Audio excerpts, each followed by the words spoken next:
Assalamualaikum warahmatullahi wabarakatuh. Hi guys, welcome back with me, Miss Winda.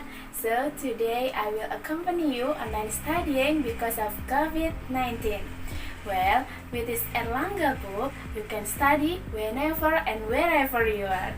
So guys, let's move to the daring material for this time from chemistry, that is stoichiometry. Here we go. Di video kali ini saya akan membahas tentang reaksi pembatas. Ada yang tahu apa itu reaksi pembatas? Nah, bab ini atau materi ini seringkali menjadi momok bagi siswa-siswi baik SMA maupun SMK. Kenapa? Karena mindset mereka itu sudah susah. Bersama saya, kita belajar menjadi lebih mudah. Dalam kehidupan sehari-hari tentunya kalian mungkin pernah membuat kue. Betul bukan? Nah, ya, dalam membuat kue pastinya ada beberapa komposisi yang harus perbandingannya itu tetap atau perbandingannya konstan. Contohnya, 1 kg tepung berbanding dengan 2 butir telur berbanding dengan 1 kg gula itu menghasilkan 5 buah kue. Maka dari itu, ketika tepungnya hanya setengah kilogram, apakah nanti bisa menjadi 5 kue? Tentu tidak, bukan? Nah, itu yang dimaksud seperti reaksi pembatas.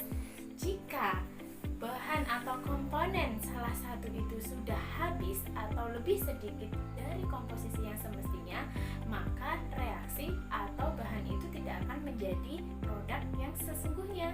Reaksi pembatas adalah reaksi atau reaktan yang perbandingan jumlah mol dengan koefisiennya itu lebih kecil, maka disebut reaksi pembatas.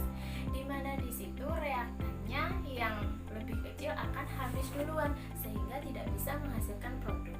Nah, bagaimana jika kasus perbandingannya itu sama? Kalau perbandingannya itu sama, maka disebut reaksi yang ekivalen. Berikut saya jelaskan bagaimana langkah-langkah menentukan reaksi pembatas. Yang pertama, tentukan jumlah mol dari reaktannya. Yang kedua, tentukan perbandingan antara jumlah mol reaktan dibagi dengan koefisiennya masing-masing. Langkah yang ketiga adalah reaksi pembatas adalah hasil perbandingannya yang paling kecil. Setelah itu, langkah berikutnya kita gunakan mula-mula, bereaksi, dan sisa. Untuk lebih jelasnya, mari kita simak di soal buku Erlangga halaman 182 bagian uji kemampuan diri. Kita coba yang nomor 2 ya. Ya, contoh di buku terdapat 4NH3 ditambah 5O2 menjadi 4NO ditambah 6H2O. Mula-mula terdapat 1 mol NH3 dan 1 mol O2. Langkah yang pertama, tentukan perbandingan dengan cara 1 mol NH3 dibagi dengan koefisiennya 4 menjadi 1/4 dan 1 mol O2 dibagi koefisiennya 5 berarti menjadi 1/5. Nah, langkah yang kedua, tentukan atau bandingkan antara NH3 dan O2.